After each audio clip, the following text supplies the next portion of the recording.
CBS News political contributor and, yes, longtime Face the Nation moderator Bob Schieffer is here to discuss, well, a big day in Wisconsin yesterday, Bob, but really now looking ahead a couple of weeks to New York, which looms even larger if that's possible. Let's start with the Democrats and Bernie Sanders. A big win for him, but with more than 200 delegates now on the line in a couple of weeks here in New York.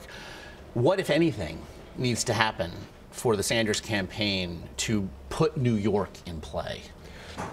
Well, I mean, he is from Brooklyn. Yeah. Let's not forget that. Yeah. We keep talking about Hillary Clinton being the senator from New York. This is someone who grew up in Brooklyn. He is a native son, so he's got that going for him. I don't know how this is going to come out. I mean, you know, Bernie Sanders has done much better than I had any idea that he would do, and a lot better than a lot of people did. I suppose Hillary Clinton is going to wind up getting in the nomination here, but I tell you, watching this campaign unfold, it's almost impossible to believe that she could be facing the kind of challenge that she still faces from him, and he's not going anywhere. I mean, let's face it, he's got plenty of money, he's raising money.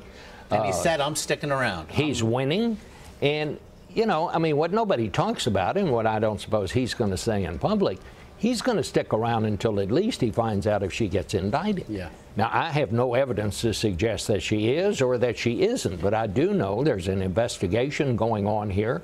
I do know that one witness has been granted immunity. You don't normally give people immunity unless they have something they want to tell you that you think would be informative, at least.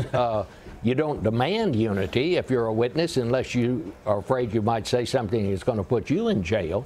So who knows how this thing is going to come out. So he is going to stick around at least until he finds out what happens there. I think he'll probably stay around right through to the convention, even though he doesn't have the delegate. You mentioned these mistakes perhaps in the Clinton campaign.